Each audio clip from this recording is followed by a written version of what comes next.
hoping it'll be a good afternoon. Today's a bullfight day, and that can be one of the most exciting days in the world, especially if there's good weather.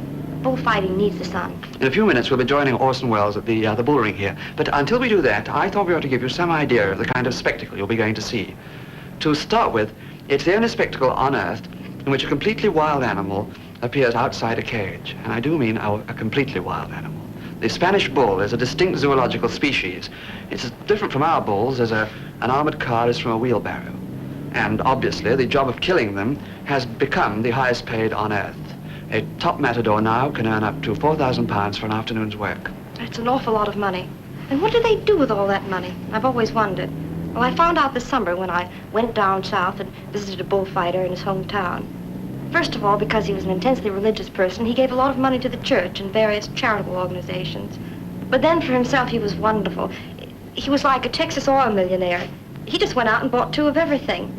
He bought 2 ranches, 2 houses, 2 cars, 2 boats. And 2 problems, one how to stay alive and one how to stay a star. Actually, there are only about 200 people on Earth who can kill bulls at all. And of that number, about a couple of dozen who can do it well. And it's a strange thing, though. Hundreds of thousands of people seem to enjoy watching them do it. And they aren't all Spanish, either. Yes, people say that the tourists are ruining the bullfight. And if you look around the Madrid ring, you'll notice that 1 person out of every 5 is a tourist. Just look in those expensive seats, and you'll see a sea of Anglo-Saxon faces.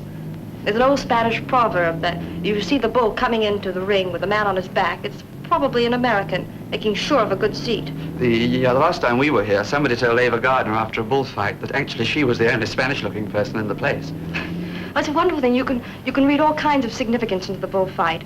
Some people say that the bull is the symbol of man, being tormented to death by the deceitful matador, who is the symbol of woman. And Picasso, in many of his bullfight sketches, has drawn the matador as a woman. Of course, other people think it's the other way around. Actually, you can read whatever you care to into it. Everyone's expressed themselves about it, philosophers, historians, poets, even Emily Bronte on one strange occasion. But I think until you make up your own opinion, we ought to give you some of the background of a bullfight. You see, an awful lot of things have to happen before the chap and the bull encounter each other in the bull ring. I think we'll start with the hero. And the hero is the bull. Once when a matador had a very bad fight and been hissed and booed out of the ring, he was asked, well, now, who was right, you or the crowd? And he replied, the bull. Here's where it all starts, on a bull ranch. Here the bulls are bred for courage, strength, and attacking power. By the time they go into the arena, they'll be 4 years old. At this stage, they weigh about half a ton, cost 250 pounds each, and are the most temperamental animals on Earth. The man on the horse is the bullfighter Angel Peralta. He is known as the greatest horseman in Spain, or maybe for that matter in the whole world. Peralta fights bulls in the old-fashioned way, on horseback, as people hunt foxes. Bullfighting on foot is a comparatively new thing, just over 200 years old. In the ring, Peralta uses 3 horses. The Spanish gray he's riding now, an Indian one, and a purebred English chestnut, which he says is his favorite. He changes from one to the other as they grow tired. They have to be fresh because over 50 yards, a bull can outrun any horse. Peralta is so much part of the horses he rides that they call him the Andalusian centaur, half man, half horse. Now the herders, each armed with a long pole, go out to round up the bulls. Half a dozen of them will be taken away from the herd. Then they'll be loaded into vans, escorted by steers, and taken off to the corrals outside the bull ring.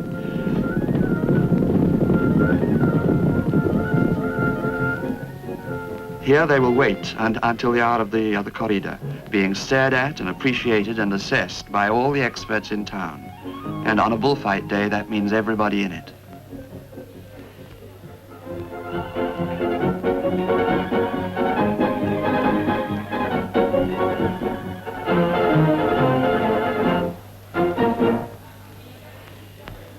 This is the first step to becoming a bullfighter.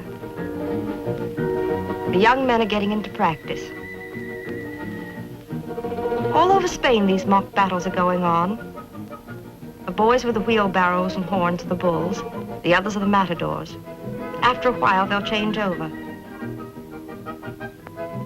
This is called drawing room bullfighting, and it plays the same part in a matador's training as shadow boxing does in a boxer's.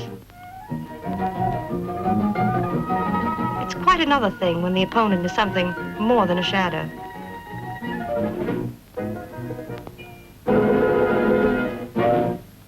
Here in the Bullring Museum at Madrid, there is a bust of Manoletti, the hook-nosed Cordovan bullfighter who was killed 8 years ago. This is the costume he was wearing on August the 28th, 1947, when he and a Mura bull killed each other.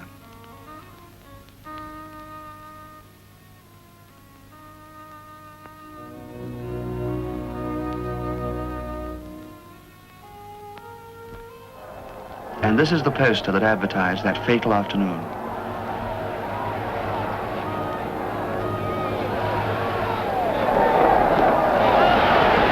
Here you see Manoletti in action. Each of these cape passes is called a baronica, and its aim is to bring the bull closer and closer to the matador's body without his giving ground.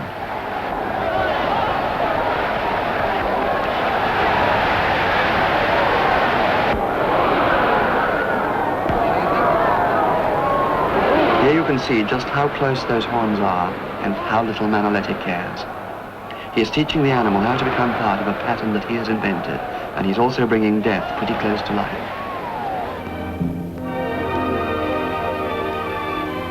To fight bulls, you have to be dressed to kill, and every big city in Spain has its fashionable bullfight tailor.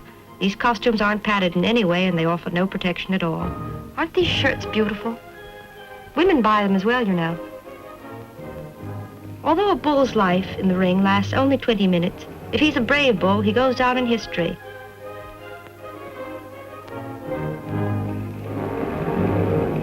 The little bald man facing you across the table is the legendary El Gallo. Unlucky bullfighters end up here in the infirmary. It's a cold and terrifying place. Inside it you find strange devices for opening and exploring horn wounds, which can be up to a foot deep. Now the bulls have arrived at the ring, and they're being led into the corrals by steers with bells round their necks. These steers act as governesses to the bulls, ushering them from place to place like tugboats steering the Queen Mary into harbor. Bulls in a herd are calm, almost docile. They become dangerous only when they're isolated. It's 12 noon now on the day of the bullfight. If you pay 5 pesetas, you can go and stare at the bulls, and almost everybody does.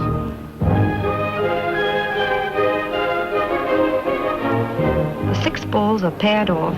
Their numbers are written on pieces of paper and drawn from a hat. Everything depends on this lottery. It tells the matador what kind of enemies he's going to meet in just over 6 hours' time. Make no mistake about it, the bull is the central figure of the spectacle. He is the problem, and the matador has to solve it in a given time, like a pupil at an examination.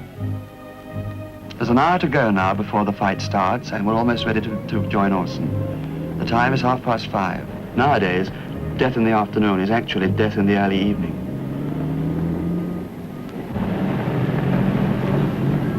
You elbow your way through a crowd of ticket buyers, ticket scalpers, all kinds of assorted enthusiasts. Already, the air of expectancy is starting to be overwhelming.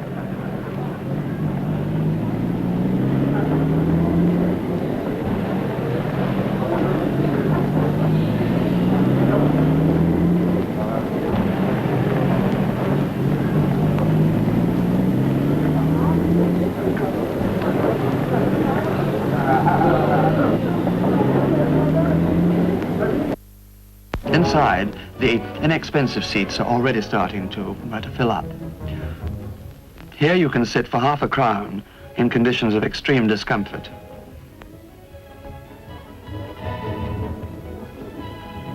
Outside the ring, cars are turning up. These people are probably headed for the expensive seats. Each of them will have cost up to £4. 100 years ago, an English observer said that absolutely nothing when the tide is high can exceed the gaiety and sparkle of a Spanish crowd going eagerly to the bullfight. And that's still true. Here are what you might call the undertakers of the spectacle. the mules, which will drag the dead bulls out of the ring. The picador's horses are being prepared. The heavy protective padding is being strapped into place. And here are the picadors themselves, underpaid and unpopular, the scapegoats of the bullfight. Now, the expert on this subject is Orson himself, who was a picador in Spain 20 years ago. The tension is mounting. But the tensest place of all is more than a mile away from the bull ring. Back in his hotel room, one of the matadors is getting dressed. This is Manolo Vasquez, the third son of a famous bullfighting family. Like all matadors, he carries a portable shrine around with him from one hotel to another.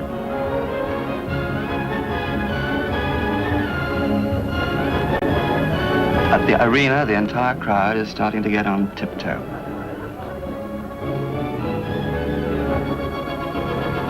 Here's an advertisement for cognac, which will amuse one or two of them, and the others will pass the time with a sandwich.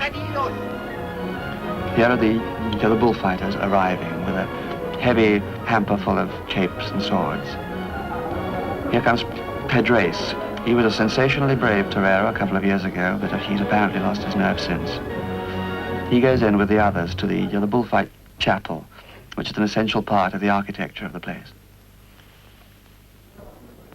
The picadors make a final checkup.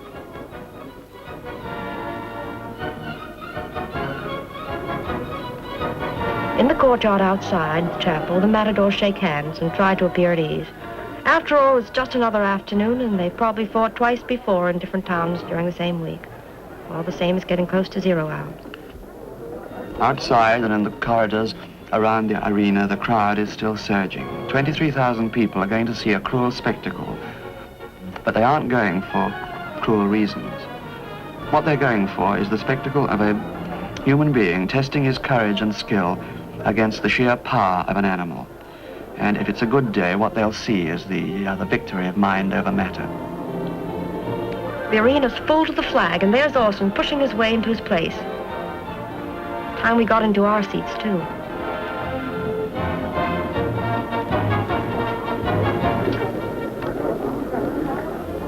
Well, this is the biggest bull ring in Spain. It's by no means the biggest in the world. That's in Mexico City. It's too big, I think. It holds about 40,000 people. But this is certainly the most important. It occupies the same position in the bullfighting world as La Scala does in the opera world. Until you've scored here, you don't really count. And here the alternativas are taken. That means the debut. They're confirmed here. You're not a full matador, that is a killer of bulls, a doctor of the art of bullfighting until you've taken your alternativa and confirmed it at this bull ring in Madrid.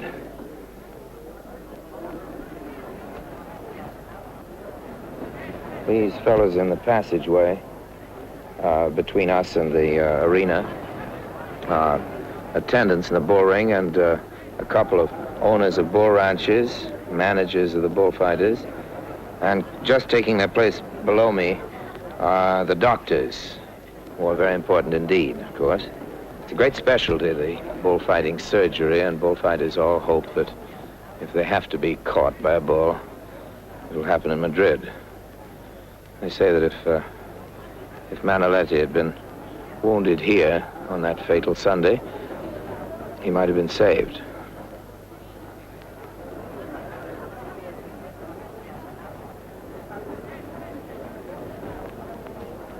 Well, a big cigar is not only a personal vice, but in this case it's traditional.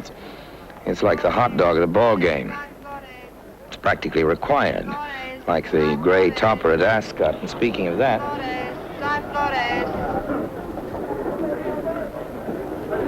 Muchas gracias, señor. now we're complete. No self-respecting aficionado would be seen on a Sunday without a carnation in his lapel. An aficionado is a bullfight fan.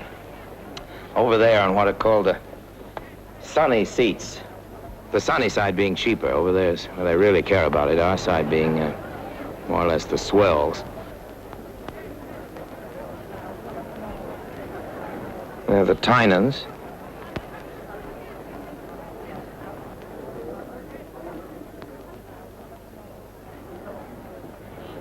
Oh, it's a big crowd today. Looks like a sellout.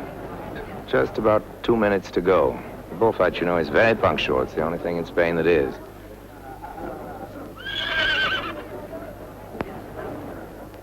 It's just about a minute to go now.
Gentlemen on horseback, dressed in 17th century costumes,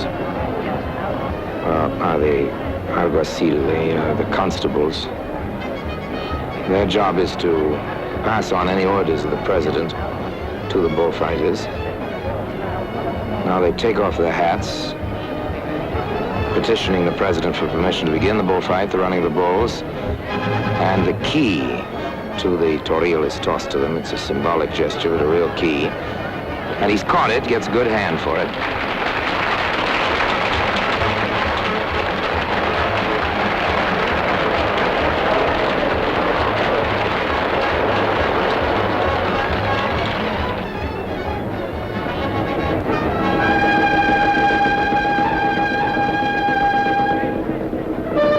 Now the gates of the toril are thrown open. And the bull enters the ring.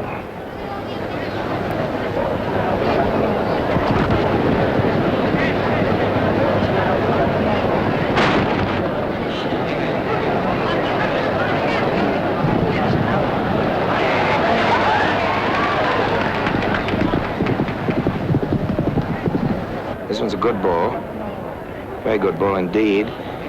You will notice that the colors of his ranch have been placed on the hump of his neck by a barb. It's the only thing that's happened to him before his entrance. It's not true that he's been starved or kept in the darkness for a long period of time. He has been in the dark just before his entrance. The only purpose of that is just to make sure that he'll run out when he sees the light.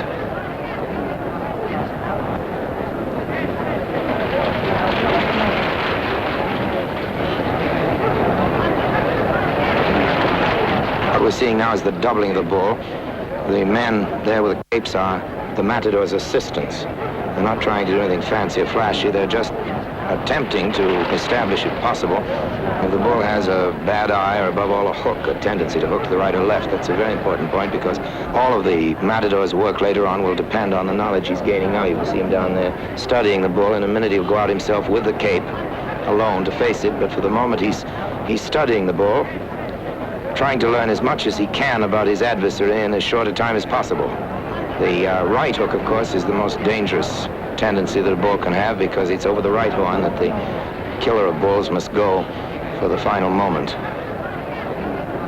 And now he comes out into the ring, holding the cape in his hand. This is the cape, not the muleta. We'll see that later. And now he passes the bull with a media veronica.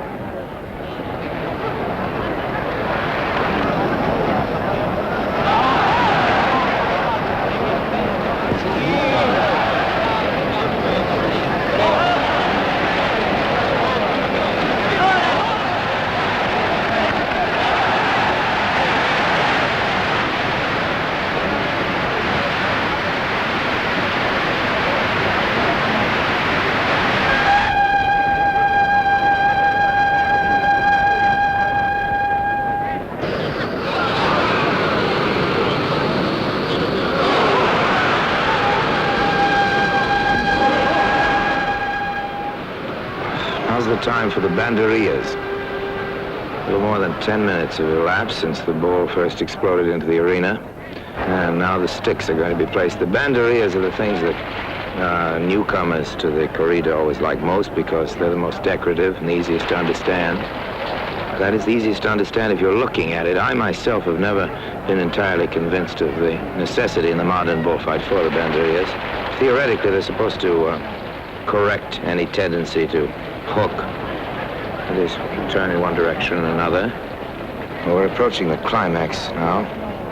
This is the time when the killer of bulls must get to work with the little red flannel rag, the muleta.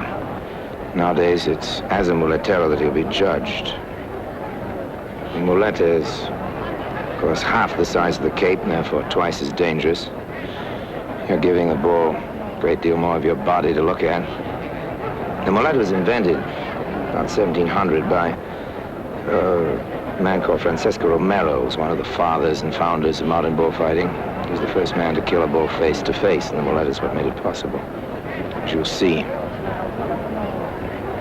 Now the muleta, folded, is passed over the fence to the matador, who holds it with his sword in his left hand. The right hand raises the montera, which is the bullfighter's hat, toward the president.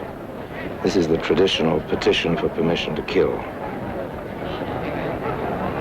And now perhaps he'll walk around the ring to where some friend, or perhaps the owner of a bull ranch, sitting, and dedicate the bull, rededicate the bull to him or to her. Make a little speech. Turning his back to the audience and facing the ring, he tosses the montera, the hat, over his shoulder to the honored person. And now begins Act 3 of the tragedy, the most important part. The faena.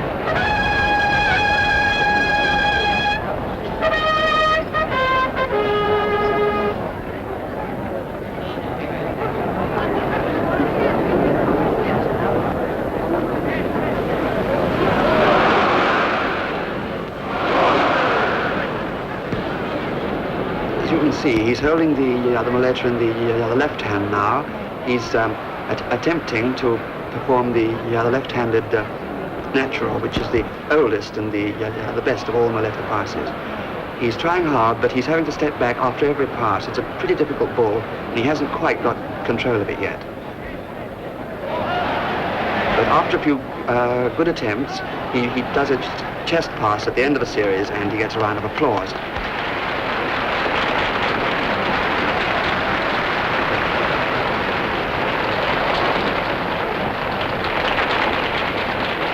Now he's changed to the right hand. Right-handed passes with an extremely tricky ball. He isn't at all sure of it yet.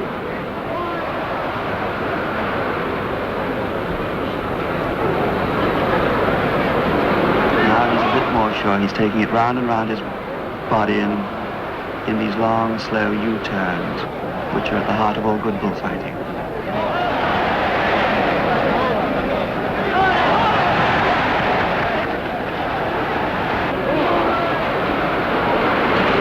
Another chest pass and another round of applause.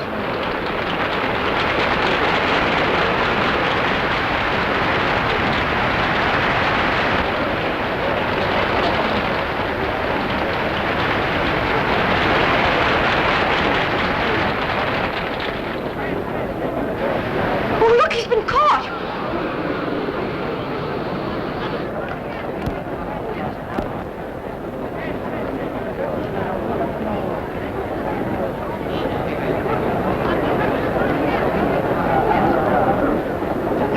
Go back. That is brave. He is going back. It's a quality all good bullfighters have to have. The courage that takes you back to the bull as long as you have enough strength to walk.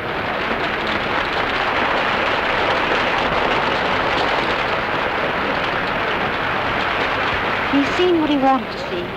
He's killed the bull honorably, cleanly.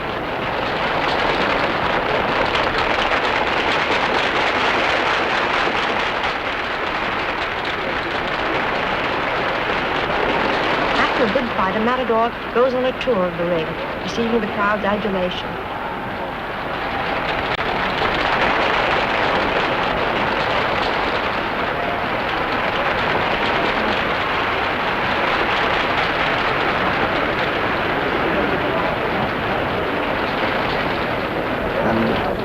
end of a bullfight. And if it's been a particularly good day for the matador, he perhaps will be accorded this honor, which is the highest he can have, being carried out of the main gate of the arena of Madrid. Well, that ought to give you some idea about what the argument is about. But if you're thinking of going off to Spain, I should hold it up a bit, because there won't be any more bullfights until next spring. What you just saw was a representative bullfight. Next year there'll be lots more, both better and worse. But perhaps in a way it might do something to explain what there is about it that makes people like Orson and ourselves go off every summer to Spain. It's a fever, and as far as anyone knows, it's quite incurable.